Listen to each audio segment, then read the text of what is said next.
Hello everyone, एक बार फिर से आप सभी का एजू फॉर टेक में स्वागत है। तो फ्रेंड्स, हम लोग यहाँ पे अपना नेक्स्ट लेक्चर लेके आए हैं। लेक्चर नंबर ये 12 होगा। ठीक है, इससे पहले हम लोग ऑलरेडी 11 लेक्चर अपलोड कर चुके हैं। तो लास्ट टाइम जो हम लोग कवर कर रहे थे, अपना ट्रांसफॉर्मेशन के बारे में बात हो रही थी। मतलब कह सकता हूँ कि हमारे जो लास्ट के 2-3 लेक्चर चल रहे हैं वो ट्रांसफॉर्मेशन के ऊपर ही चल रहे हैं। जहाँ पे हमने स्टार्टिंग जब ट्रांसफॉर्मेशन की थी, तो हमने सबसे पहले देखा था सिंपल ज्योमेट्रिक ट्रांसफॉर्मेशन। ठीक है, ये आप लोग देख चुके होंगे और आप लोगों को पूरा आइडिया लग गया होगा कि सिंपल ज्योमेट्रिक ट्रांसफॉर्मेशन में क्या होता है। ठीक है, तो वहां पे क्या होता था, हमारा जो फ्रेम था, मतलब एक्स वाई जेड, जो हमारे कह सकता हूँ जो प्लेन है, वो मूव नहीं करता था, बल्कि हम क्या करते थे, पॉइंट को शिफ्ट कराते थे बाई डिफरेंट वेज। चाहे वो हमारा चाहे वो हमारा क्या हो भी, ट्रांसलेशन से हो, चाहे वो हमारा रोटेशन से हो, चाहे वो हमारा शेयर हो, चाहे वो स्केलिंग हो, चाहे वो रिफ्लेक्शन हो। तो वहां पे हम लोग बात क्या करते थे, हम लोग वहां पे देखते थे कि हम लोग क्या करते थे, वहां पे उस पॉइंट के कोऑर्डिनेट्स में चेंज लाते थे जब वो पॉइंट क्या करता था, मूव करता था। लेकिन उसका जो रेफरेंस फ्रेम था, या मैं कहूँ कि जो उसका क्या था, अभी मेरे पास जो एक्स वाई जेड प्लेन था, अगर 3D की बात करता हूं तो वो फिक्स रहता था, वो अपनी जगह से चेंज नहीं होता था। ठीक है, अब हम लोगों ने जब बात की थी लास्ट 2 लेक्चर से, तो लास्ट 2 लेक्चर्स में हम लोग क्या बात कर रहे थे कि अगर हमारा जो कोऑर्डिनेट सिस्टम है, मतलब जो हमारा एक्स वाई जेड प्लेन है, अगर वही क्या कर जाए, मूव कर जाए, वही क्या कर जाए, मूव कर जाए, तो उस रेस्पेक्ट में मेरे पास जो वो पॉइंट है, वो जो पॉइंट है, उस पॉइंट के डेस्क्रिप्शन में क्या चेंजेस आ रहे होंगे। तो इसको हम लोग क्या बोलते थे, इसको हम लोग कोऑर्डिनेट ट्रांसफॉर्मेशन के नाम से जानते हैं। ठीक है, इसको कोऑर्डिनेट ट्रांसफॉर्मेशन बोला जाता है। ठीक है, तो अब हम लोग बात क्या करते हैं, अब हम लोगों ने क्या देखा था, सबसे पहले हम लोगों ने पढ़ा था जो कोऑर्डिनेट ट्रांसफॉर्मेशन होता है, या तो हम इसको क्या कर सकते हैं, हम लोग सिंपली कोऑर्डिनेट सिस्टम को अपना ट्रांसलेशन कर सकते हैं, मतलब उसको शिफ्ट कर सकते हैं। ठीक है, उस या तो उस पॉइंट की तरफ शिफ्ट करूंगा या उस पॉइंट से दूर ले जाऊंगा, और इस वजह से मेरा जो पॉइंट है वो क्या हो जाएगा, विद रेस्पेक्ट टू जो पुराना वाला फ्रेम था और जो नया वाला फ्रेम है, उसके कोऑर्डिनेट्स में चेंज आ जाएगा। मतलब उसका जो डिस्क्रिप्शन था वो क्या हो जाएगा, बदल जाएगा। ठीक, उसके बाद हम लोगों ने क्या देखा था, उसके बाद हमने देखा था, जो लास्ट लेक्चर हम लोगों ने कवर किया था, वो रोटेशन का केस कवर किया था। तो इसमें हम लोगों ने क्या किया था, जो मेरे पास जो फ्रेम था, अब हमने उसको शिफ्ट नहीं करा के, बल्कि हमने क्या किया, उसको किसी एंगल से क्या कर दिया, रोटेट करा दिया। तो जब मेरा फ्रेम ही रोटेट कर गया, तो उस टाइम क्या हुआ, वो जो पॉइंट थे उसके डिस्क्रिप्शन में चेंज आया, जिसको हम लोगों ने क्या बोल दिया, कोऑर्डिनेट ट्रांसफॉर्मेशन बाय रिफ्लेक्शन। ठीक है, तो हम लोग क्या कर चुके हैं, अब तक ये 2 केसेस हम लोग ऑलरेडी यहाँ पे कवर कर चुके हैं। तो जिन फ्रेंड्स ने नहीं देखे हैं वो लेक्चर एक बार जरूर देखें, तभी आपको आज वाला लेक्चर समझ में आएगा। क्योंकि ये लेक्चर क्या है, लास्ट 2 लेक्चर से बिल्कुल रिलेट करता है। मतलब एक लिंक चल रहा है, और उस लिंक को आप अगर लास्ट स्टेज पे आके देखोगे, तो आपको वो जो फर्स्ट स्टेज है, मतलब जो लास्ट स्टेज है, बिल्कुल समझ में नहीं आएगी और आप कहोगे पिक्चर खराब है। ठीक है, तो पिक्चर को आप शुरू से देखोगे, तभी आपको पता लगेगा फाइनली सस्पेंस क्या था मूवी का। अगर पहली सस्पेंस देख लोगे तो आप कहोगे भाई मूवी में था क्या। ठीक है, तो चलो भी स्टार्ट करते हैं। तो मैं बता रहा था कि हम लोग यहाँ पे क्या पढ़ रहे थे, हम लोग यहाँ पे कोऑर्डिनेट कोऑर्डिनेट ट्रांसफॉर्मेशन देख रहे थे, कोऑर्डिनेट ट्रांसफॉर्मेशन पढ़ रहे थे। ठीक है, कोऑर्डिनेट ट्रांसफॉर्मेशन हम लोग यहाँ पे क्या कर रहे थे, भी स्टडी कर रहे थे अपना। तो जहाँ पे हम लोगों ने बात की थी कि जो ट्रांसफॉर्मेशन है, कोऑर्डिनेट ट्रांसफॉर्मेशन है, इसको करने के हमारे पास 3 तरीके थे। इसको करने के हमारे पास क्या थे, 3 तरीके थे। या तो मैं इसको क्या कर सकता हूँ, या तो मैं इसको सिंपली ट्रांसलेशन से क्या कर सकता हूँ, अपना जो कोऑर्डिनेट सिस्टम है उसको शिफ्ट कर सकता हूँ। ठीक है, या मैं क्या कर सकता हूँ, या मैं रोटेशन दे के क्या कर सकता हूँ, अपने कोऑर्डिनेट सिस्टम को शिफ्ट कर सकता हूँ, जैसा हम लोगों ने लास्ट लेक्चर में देखा था। अब हो सकता है क्या कि ऐसी कंडीशन आ जाए कि मैं क्या करूं, पहले ट्रांसलेट कर देता हूं और रोटेशन कर दूं, या मैं रोटेशन कर दूं फिर ट्रांसलेशन कर दूं। तो दोनों ही केस में क्या होगा, हमारे पास चीजें क्या रहेंगी, सेम रहेंगी। ठीक है, तो इस टाइप के जो सिस्टम है, ये जो आपका जो ये सिस्टम आया जहां पे हम लोग इन दोनों का रोल ले रहे हैं, इन दोनों का रोल ले रहे हैं, तो इसको सॉल्व करेंगे with the help of a matrix जिसको हम लोग बोलते हैं H T M, homogeneous transformation matrix. तो हम लोग किसकी हेल्प लेके सॉल्व करेंगे, हम लोग हेल्प लेंगे homogeneous transformation, homogeneous transformation matrix, जिसको आप लोग क्या बोलोगे, जिसको आप लोग बोलते हो एच टी एन। ठीक है, तो होती क्या है, ठीक है, तो ये क्या होती है, एक होमोजेनस मैट्रिक्स है। अगर हम 3D का केस लेके चलते हैं, अगर हम लोग 3D का केस लेके चलते हैं, एच टी एम की बात कर लेते हैं यहाँ पे।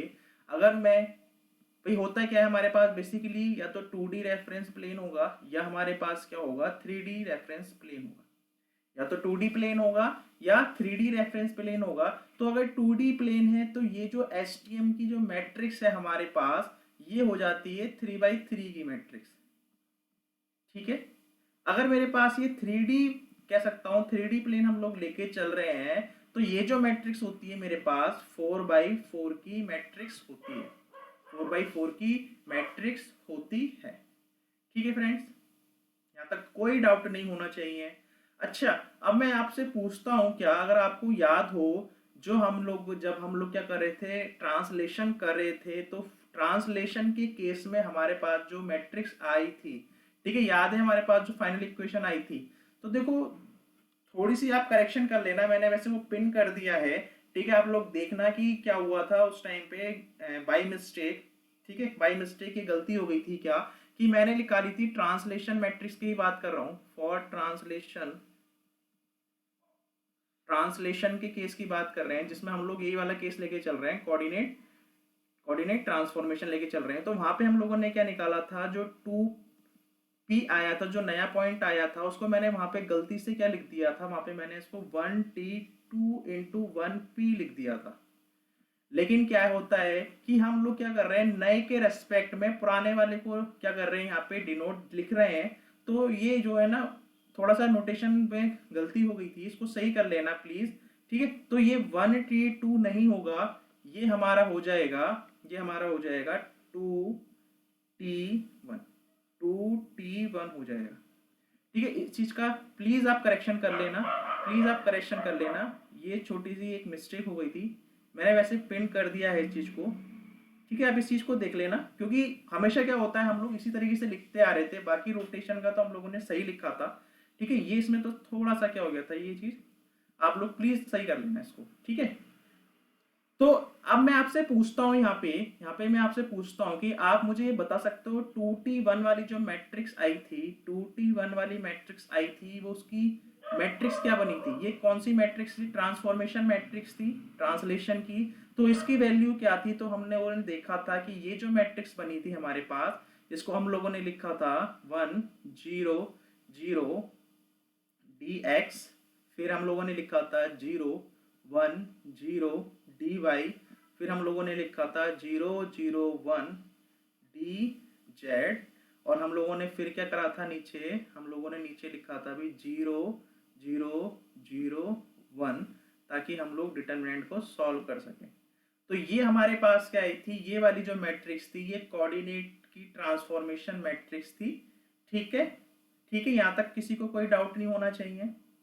ठीक, उसी तरीके से हम लोगों ने एक मैट्रिक्स और कैलकुलेट की थी, आपको ध्यान होगा वो कौन सी मैट्रिक्स थी, वो हमारे पास थी रोटेशनल वाली। तो जब हम लोगों ने रोटेशन निकाला था, तो हम लोगों ने क्या फाइंड किया था, हम लोगों ने फाइंड क्या किया था, जो मेरे पास 1p था वो कितना लिखा था, 1t2 इंटू 2p, या फिर देखो दोनों टी टी दिखाई दे रहे हैं तो उसको मैं चेंज कर देता हूँ। इससे अच्छा इसको मैं चेंज कर देता हूँ यहाँ पे, तो इसको 1t2 ना लिख के मैं लिख देता हूँ इसको 1r, तो रोटेशनल दिखा देगा, तो ये r से रिप्रेजेंट कर देगा। ठीक है, यही आई थी हमारे पास।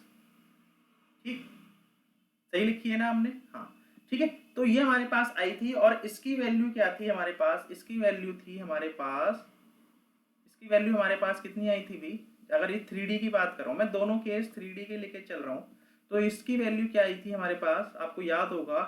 तो ये हमारे पास आया था कुछ इस तरीके से, कॉस थीटा, फिर हम लिखते थे क्या, एक्स यू, नहीं यू एक्स, फिर कॉस थीटा यू वाई, फिर cos theta you Z, sorry ये तो वी वाई, अच्छा अच्छा, सही कर लेते हैं इसको इस तरीके से, इधर लिखता हूं मैं, क्या लिखा था, कॉस थीटा, सबसे पहले यू आएगा, ठीक है, तो यहाँ पे सब पे यू लिख देता हूँ।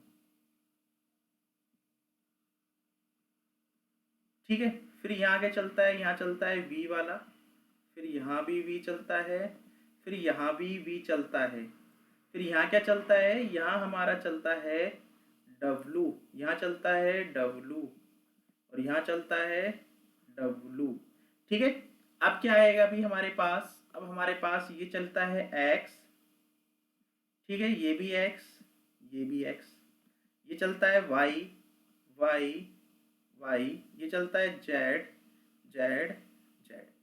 ठीक है, तो ये जो मैट्रिक्स मिली मुझे, ये जो मैट्रिक्स मिली, ठीक है, ये जो मैट्रिक्स हम लोगों को दिखाई दे रही है, इस मैट्रिक्स को हम लोग क्या बोलते हैं, इस मैट्रिक्स को रोटेशनल मैट्रिक्स बोलते हैं, जिसको हम लोग 1r2 से मैं इसको यहाँ पे शो कर रहा हूँ। ठीक है, तो यहाँ तक तो किसी को कोई डाउट नहीं होना चाहिए। ठीक है, यहाँ तक तो किसी को कोई डाउट नहीं होना चाहिए, क्योंकि ये हम लोग ऑलरेडी कवर कर चुके हैं।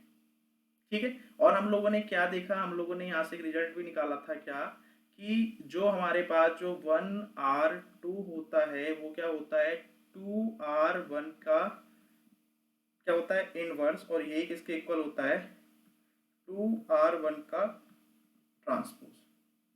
ठीक है, यहाँ तक तो किसी को कोई भी समस्या नहीं होनी चाहिए। ये सारा का सारा हम लोग क्या कर चुके हैं, लास्ट 2 लेक्चर्स में हम लोग ये करते आ रहे हैं अब तक। ठीक है, ये चीज हम लोग करते आ रहे हैं।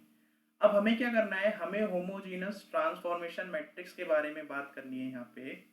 ठीक है, तो हम लोग बात कर लेते हैं भी होमोजीनियस ट्रांसफॉर्मेशन मैट्रिक्स, हम लिखते हैं यहाँ पे STM, और हम बात करेंगे किसकी, हम लोग 3 डायमेंशन वाली की बात करने वाले हैं यहाँ पे। ठीक है, तो ये क्या होता है, इसमें क्या होता है, इसके 4 सब मैट्रिक्स होती हैं, तो इट कंसिस्ट ऑफ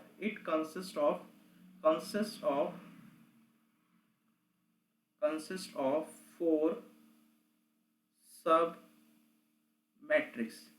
मतलब क्या है कि ये जो मैट्रिक्स है, और ये क्या होती है, जो इसका कह सकता हूं, ये 4x4 की मैट्रिक्स होती है, 4 रो और 4 कॉलम इसमें होते हैं। ठीक है, तो वो 4x4 मैट्रिक्स हम लोग यहाँ पे बनाने वाले हैं, तो देखो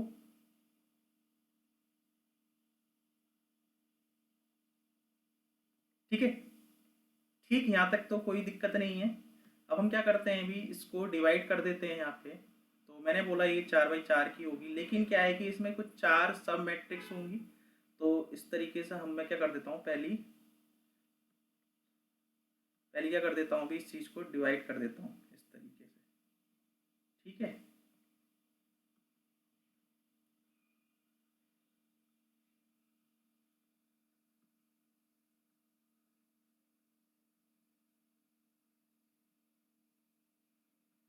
ठीक, अब वो मैट्रिक्स क्या है, देखो ये जो फर्स्ट वाला जो आपको ब्लैंक दिखाई दे रहा है, ये जो फर्स्ट वाला ब्लैंक दिखाई दे रहा है, ये रोटेशनल वाले कंपोनेंट आएंगे, इसमें क्या आएगी, रोटेशनल मैट्रिक्स आएगी।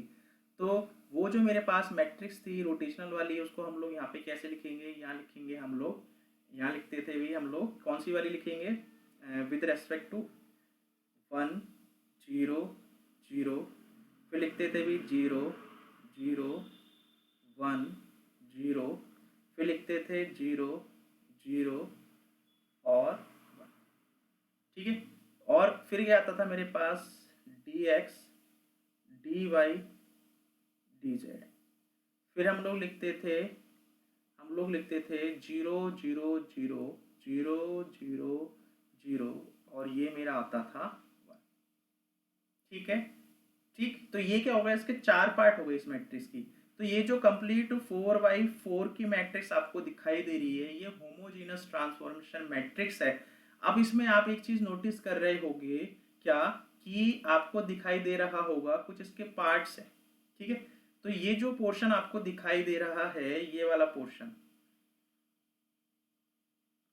ठीक है, ये वाला जो पोर्शन आप लोगों को दिखाई दे रहा है, तो इस पोर्शन को हम लोग बोलते हैं rotational matrix of 3x3।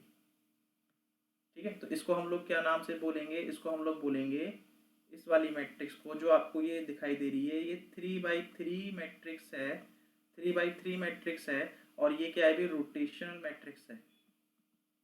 This is matrix for rotation. तो ये रोटेशन मैट्रिक्स है, ठीक है, 3x3 की। फिर ये वाली आप देखो, ये जो आपको दिखाई दे रही है, इसका जो साइज है वो कितना, इसका साइज है, 3/1। ठीक है, 3/1 का है। और ये जो मैट्रिक्स है, ये मेरे पास है ट्रांसलेशन वाली मैट्रिक्स, ट्रांसलेशन मैट्रिक्स। ठीक है, अब आप देखो नीचे आपको क्या दिखाई दे रहे हैं, ये 3 जीरो दिखाई दे रहे हैं। ये जो 3 जीरो दिखाई दे रहे हैं, इसको हम लोग बोलते हैं पर्सपेक्टिव मैट्रिक्स। पर्सपेक्टिव मैट्रिक्स मतलब किसी के रेस्पेक्ट में हम लोग क्या करते हैं, जो कैलकुलेट करते हैं वो मैट्रिक्स है, पर्सपेक्टिव मैट्रिक्स कहलाती है। और रोबोटिक्स के केस में हम लोग क्या करते हैं, इसकी जो डायमेंशन है, या फिर कह सकता हूँ जो इसकी वैल्यूज है, वो 0 0 रखते हैं। और इसका जो ऑर्डर होता है, इसका ऑर्डर देखो क्या दिखाई दे रहा है आपको, ये रोज है, सॉरी एक रो है और 3 कॉलम है। तो 1/3 साइज की ये मेरे पास क्या होती है, मैट्रिक्स होती है। और आपको एक चीज दिखाई दे रही है लास्ट में, ये 1 दिखाई दे रहा है, ये 1 दिखाई दे रहा है। तो इसको हम लोग, ये जो छोटी सम मैट्रिक्स है, इसको हम लोग बोलते हैं स्केलिंग मैट्रिक्स। ठीक है, या या हम लोग इसको क्या बोल देते हैं, इसको इससे अच्छा क्या है, मैट्रिक्स से बेटर है, आप इसको बोलो स्केलिंग फैक्टर। ये क्या होता है, स्केलिंग फैक्टर होता है। और जो इसका साइज होगा, है ना, इस मैट्रिक्स का जो साइज होगा वो कितना होगा, 1/1 की होगी। ठीक है, और स्केलिंग फैक्टर क्या बताता है कि मेरी मैट्रिक्स का साइज बढ़ेगा, छोटा होगा, या क्या होगा, कोई इफेक्ट नहीं पड़ेगा। इसको बेसिकली हम लोग क्या करते हैं, सिग्मा से दिखाते हैं। तो ये जो सारे कंपोनेंट आप लोगों को दिखाई दे रहे हैं, ये क्या है, हमारे पास STM की कह सकता हूँ, ये 4 सब मैट्रिक्स हैं, जिसमें क्या होती है, 3/3 की रोटेशन मैट्रिक्स होती है। फिर मेरे पास एक ट्रांसलेशन मैट्रिक्स होती है जो 3/1 की होती है। फिर पर्सपेक्टिव मैट्रिक्स होती है जिसका साइज 1/3 होता है। फिर हमारे पास स्केलिंग मैट्रिक्स होती है जिसका साइज क्या होता है, 1/1। और रोबोटिक्स के केस में हम लोग क्या करते हैं, हम लोग इसको जो मानते हैं, सिग्मा की वैल्यू क्या लेते हैं, 1 हम लोग लेते हैं। ठीक है, तो यहाँ तक तो किसी को कोई भी डाउट नहीं होना चाहिए। ठीक है, यहाँ तक तो कोई डाउट नहीं होना चाहिए, सही है। तो इसमें हम लोगों को क्या करना है, बस ध्यान ये रखना है कि अगर रोबोटिक्स के केस में हम लोग पढ़ रहे हैं, तो स्केलिंग फैक्टर को ध्यान रखना है कि स्केलिंग फैक्टर उसके लिए कितना होता है, 1 होता है। पर्सपेक्टिव मैट्रिक्स के जो एलिमेंट्स हैं वो कितने होते हैं, वो 0 0 होते हैं, और उसका साइज जो होता है वो कितना होता है, 1/3 का होता है। जो रोटेशनल मैट्रिक्स है वो 3/3 साइज की होती है। कितने साइज की होती है, 3/3 साइज की होती है। और जो ट्रांसलेशन मैट्रिक्स होती है वो क्या होती है, 3/1 साइज की होती है। ठीक है, इस चीज का ध्यान रखना क्योंकि इसी पे क्वेश्चन आया था आपके ESE के प्री में, इसलिए मैं आपको इतना इस डिटेल में बता रहा हूँ कि यही इसमें इंपॉर्टेंट है STM में। ठीक है, ठीक है भी। तो हम लोगों ने क्या देखा, हम लोगों ने ये देखा कि भी ये जो मैट्रिक्स है ये 4 पार्ट में डिवाइडेड थी। ये मैट्रिक्स क्या थी, 4 पार्ट्स में डिवाइडेड थी। ठीक है, जिसमें क्या देखा, जिसमें हम लोगों ने देखा, जिसमें हम लोगों ने बाद में क्या देखा, हम लोगों ने ये देखा कि ये जाली थी वो 3/3 मैट्रिक्स की थी। ये वाली 3x3 मैट्रिक्स की रोटेशनल मैट्रिक्स थी, ठीक है, जिसको हम लोग लिख सकते हैं, इसको हम लोग लिख सकते हैं 3x3 मैट्रिक्स की लिख सकते हैं। इसको हम लोगों ने देखा था, ये 3x1 की मैट्रिक्स थी और ये वाली थी ट्रांसलेशन मैट्रिक्स थी। ये मेरे पास क्या था, पर्सपेक्टिव मैट्रिक्स कहलाती है। ठीक है, इसका जो साइज लिखा था, हमने लिखा था कितना था अभी 1/3, और यहाँ मेरा क्या आता था, यहाँ पे मेरा स्केलिंग फैक्टर आता था, जिसको मैं बेसिकली क्या बोलता था, सिग्मा बोलता था। ठीक है, ठीक है, यहाँ तक तो किसी को कोई डाउट नहीं होना चाहिए। और जिसका साइज होता था वो 4x4 का रहता था, और यही हमारी क्या बनती थी, STM मैट्रिक्स कहलाती है। ठीक है, तो इसमें क्या करते हैं, इसमें आपको बस ध्यान ये रखना है क्या कि STM अगर 3 डायमेंशन के लिए हम लोग पढ़ रहे होंगे तो ये क्या होगी, हमारे पास जिसका साइज होगा वो 4x4 का होगा, और अगर हम लोग 2 डायमेंशन की बात करेंगे तो इसका साइज क्या हो जाएगा, वो 3x3 का हो जाएगा। ठीक है, अब कुछ इसमें से पॉइंट लिख लेते हैं। पहला पॉइंट तो ये लिख लेता हूँ इंपॉर्टेंट जो मुझे मिला, वो ये मिला कि रोबोटिक्स के केस में इन केस ऑफ रोबोटिक्स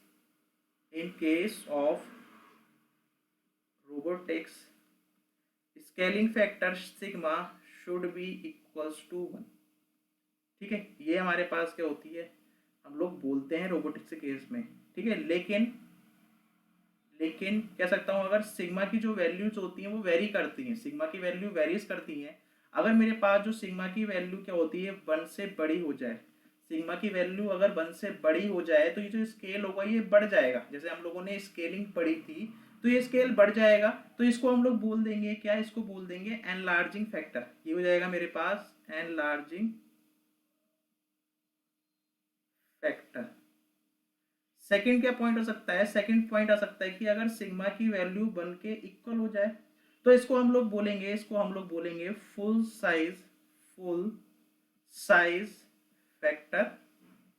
और अगर सिग्मा की वैल्यू 1 से छोटी हो जाए तो क्या करेगी, ये साइज को छोटा करेगी, श्रिंक करेगी, तो इसको हम लोग बोल देंगे रिड्यूसिंग फैक्टर। इसको हम लोग क्या बोल देंगे, इसको हम लोग बोल देंगे रिड्यूसिंग फैक्टर। ठीक है, तो ये वैल्यूज आपको ध्यान रखनी है। ठीक है, लेकिन बेसिकली रोबोटिक्स के लिए हम लोग क्या पढ़ेंगे, यही हम लोग देखने वाले हैं। ठीक है, एक पॉइंट तो ये हो गया। सेकंड पॉइंट क्या ध्यान रखना है कि पर्सपेक्टिव मैट्रिक्स रोबोट के केस में हमेशा क्या होगी, 0 0 0 उसके क्या होंगे, एलिमेंट्स होंगे, उसके क्या होंगे, एलिमेंट 0 0 0 होने वाले हैं। ठीक है, यहाँ तक कोई समस्या नहीं होनी चाहिए आप लोगों को। ठीक है, तो इसको हम लोग क्या कर सकते हैं भी, इस तरीके से दिखा सकते हैं। एक नोटेशन और होता है इसको दिखाने का, इस मैट्रिक्स को एक नोटेशन और होता है, इस तरीके से हम लोग इस मैट्रिक्स को दिखा सकते हैं। ये मेरे पास आता है अभी 2r1 रोटेशन का था, इसको हम लोग कभी कभी 2d1 भी बोल देते हैं। ठीक है, ये ट्रांसलेशन की है। फिर इसको हम लोग 0 0 0 लिख देते हैं और यहाँ लिख देते हैं। ठीक है, तो ये हमारे पास क्या हो गया, ये मेरे पास, और साइज क्या लिखूंगा इसका 4x4। तो ये मेरे पास क्या है, इसका नोटेशन है, आप इसको इस तरीके से लिख सकते हो। तो इतना ही हमें STM के बारे में जानना है। ठीक है, इतना ही हमें STM के बारे में जानना है, इससे ज़्यादा हमें STM की नीड नहीं पड़ेगी। मेंस के लिए क्वेश्चन आया हुआ है तो मेंस के लिए मैं एक अलग लेक्चर बना दूंगा, ताकि आप देख सको, आइडिया ले सको कि मेंस का अगर क्वेश्चन आता है बेस्ड ऑन STM तो आप उसको किस तरीके से सॉल्व करोगे। ठीक है, ठीक, लेकिन हम लोग प्री के पॉइंट ऑफ व्यू से देखा जाए, ऑब्जेक्टिव पॉइंट ऑफ व्यू से देखा जाए तो इस पे क्वेश्चन कैसा आता है वो हम लोग क्या कर सकते हैं, देख सकते हैं। ठीक है, तो क्वेश्चन देख लेते हैं हमारे पास जो आया हुआ था ESE में। ठीक है, तो क्वेश्चन हमारे पास है ESE का, क्वेश्चन हमारे पास लिखा हुआ है। तो ESE प्री का क्वेश्चन है, ESE 2018 का 2018 का प्री का क्वेश्चन है। मैं लिख देता हूं यहाँ पे, आपको बताना है कि स्टेटमेंट कौन सी करेक्ट है। ठीक है, which statement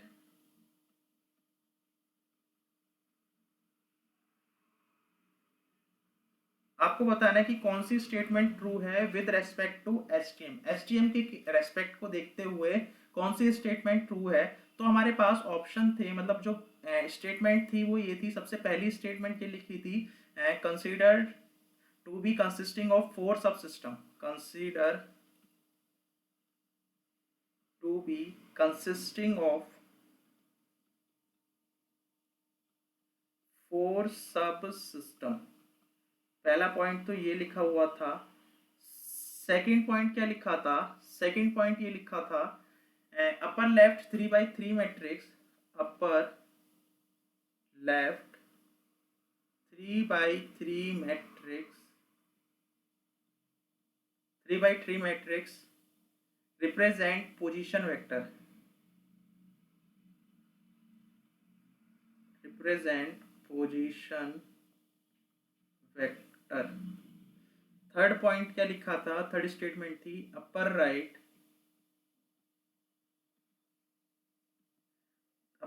3x1 matrix represent rotation vector. और आपके पास जो फोर्थ पॉइंट था, फोर्थ ये था लोअर लेफ्ट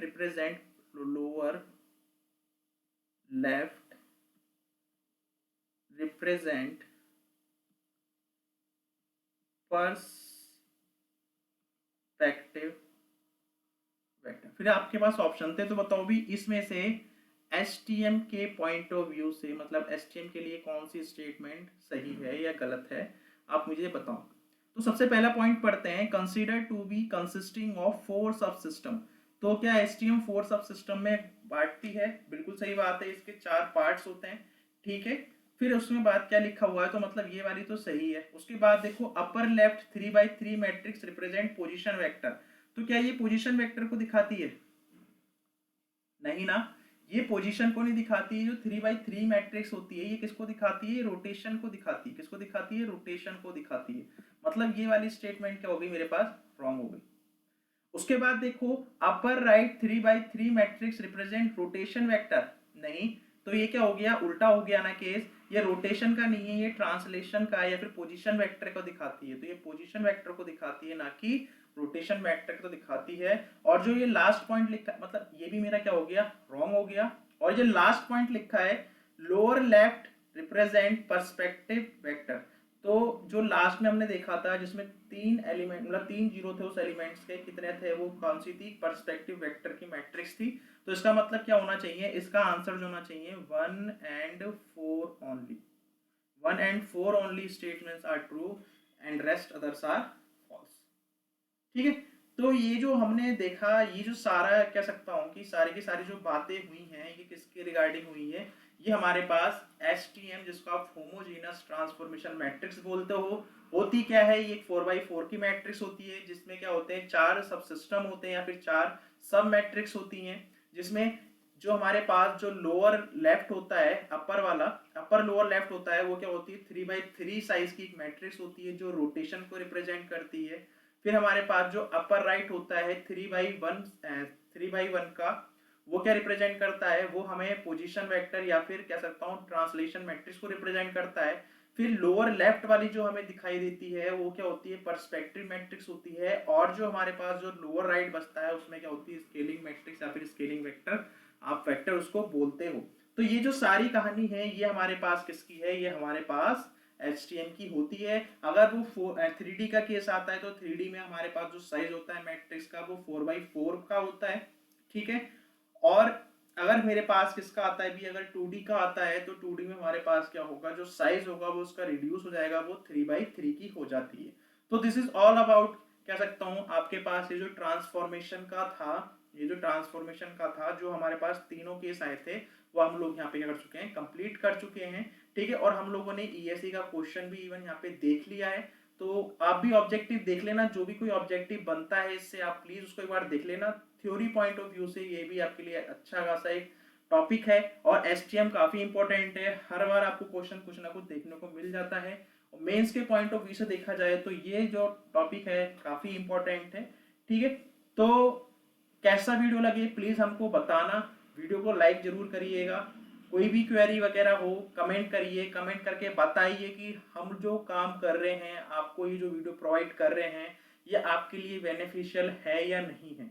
प्लीज प्लीज इसको बताइएगा ताकि हम लोग जो एफर्ट लगा रहे हैं आप तक कह सकता हूँ कि आपको इफेक्ट कर रहा है या नहीं कर रहा है, प्लीज़ इसको जरूर बताइएगा। और वीडियो अच्छा लगे तो प्लीज़ इसको आगे फॉरवर्ड कीजिए, शेयर कीजिए जितना कर सकते हैं, ताकि आपके फ्रेंड्स भी इसको देख सकें और फ्री ऑफ कॉस्ट इस सब्जेक्ट के ऊपर बहुत अच्छे से कमांड बना सकें। ठीक है, बहुत अच्छे से कमांड बना चुके हैं।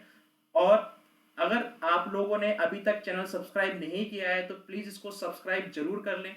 हमारा टेलीग्राम चैनल भी है, एजू फॉर टेक के नाम से, एजू फॉर टेक के नाम से चैनल भी है। आप चाहें तो बाय नेम इसको सर्च कर सकते हैं, या फिर आप क्या कर सकते हैं, नीचे लिंक हमने दे रखा है डिस्क्रिप्शन में, वहां पे आप क्लिक करके हमारे टेलीग्राम चैनल के साथ जुड़ सकते हैं, ताकि जो भी पीडीएफ वगैरह है वो वहां पे आपको अवेलेबल हो जाएंगी इजीली। ठीक है, तो ऐसे ही बस हमारे साथ बने रहिए, सपोर्ट देते रहिए, अपना प्यार देते रहिए। तो thank you for watching this video, thank you.